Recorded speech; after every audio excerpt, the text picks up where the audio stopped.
May napansin pa ako, may narinig kasi ako, attorney, sa ibang mga teacher din na sabi, "Ay, diyan kasi anya sa DepEd mahirap talaga 'yan magpa-promote 'pag hindi ka malakas sa principal, hindi ka mapo-promote kahit marami kang credentials." Totoo ba 'yon, attorney, Attorney Boggs? Ay, ako palagi ko sinasabi na ang ating pong promotion ay subject to the wide latitude of discretion of the appointing authority yan. Ang appointing authority natin ay ang superintendent.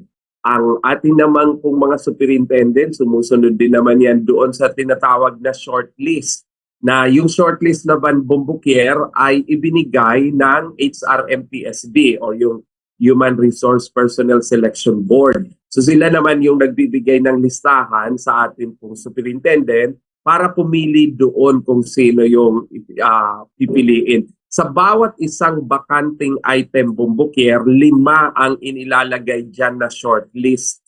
Kaya, halimbawa, mayroon Bumbukier na 20 item na available, imumultiply mo yon sa 5 at pwedeng pumili ang superintendent sa 100.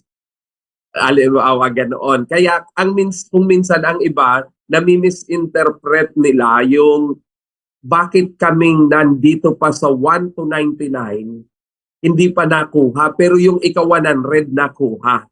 Maybe because of the exercise of this so-called latitude of discretion, na kung saan, kung yung 1 to 99 ay qualified, yung ika-100 qualified din.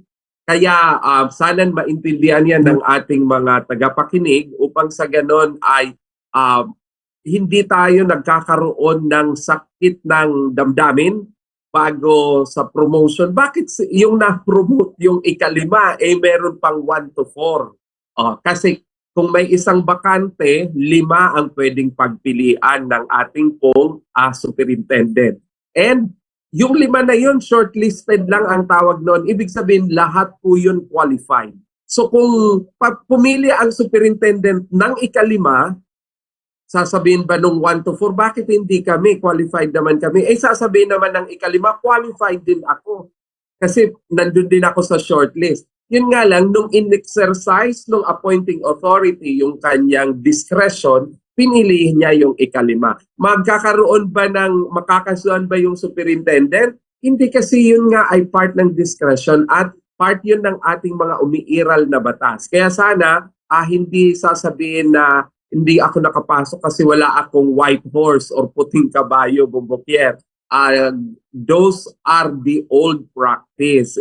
Gone are the days where this kind of practice is being practiced. Right now, hindi na yan. Kasi nga, meron na tayong mga panuntunan. Ang superintendent bilang appointing authority, pwede lang siyang mag-exercise ng discretion for every single vacancy up to 5 applicants.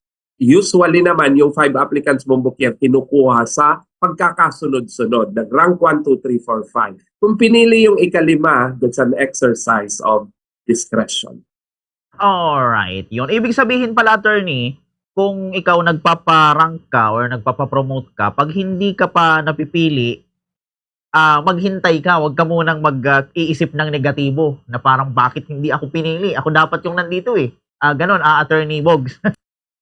Minsan kasi kailangan din na ma-educate talaga, Bumbukier, kasi yung selection process, dumadaan talaga siya sa comparative assessment, kino-compare. Kung minsan, Bumbukier, ang pagpasok sa DepEd, for example, pag tiningnan mo ang qualification standard ng civil service na napapublish sa ating pong sa civil service online portal nila, nakalagay niya lang dyan, Bumbukier, gusto mo mag-apply ng teacher, ang qualification lang ay licensed professional teacher. So every licensed professional teacher can apply, di ba? Lahat ng may license, pwede. Pero pag pumasok na sa criteria ng DepEd na tinaasan, kasi allowed yun, Bumbukier, na yung minimum ng civil service ay taasan ng agency. Huwag ka lang bababa sa minimum ng civil service, allowed yun sa mga panuntunan natin. Kaya ang DepEd, tinaasan yung qualification. While nandun yung minimum na requirement ng civil service, which is licensed professional teacher, nilagyan ng DepEd ng mga add-on, nilagyan ng training, nilagyan ng performance rating, nilagyan ng experience, nilalagay yon. So, yun na dapat ang imimit natin kasi much higher qualification ang nire-require ng DepEd para sa mga applicant. So, hindi siya pwedeng basta lang sabihin, Bombokier, nakagustuhan ng ating mga ano to. Ayun naman, Bombokier, na mag-antay ng kung makuha na talaga. Well, yun talaga ang mangyayari, Bombokier, kasi kung wala, halimbawa, isa, Bombokier, yung vacancy, tapos ang kinuha pa yung panglima, yung 1 to 4 na di nakuha, yun na lang talaga. Sasabihin na lang natin na mag-antay. Baka sa susunod na pagrelyebo ng mga bakanteng slot ng mga item, doon naman sila ma-accommodate.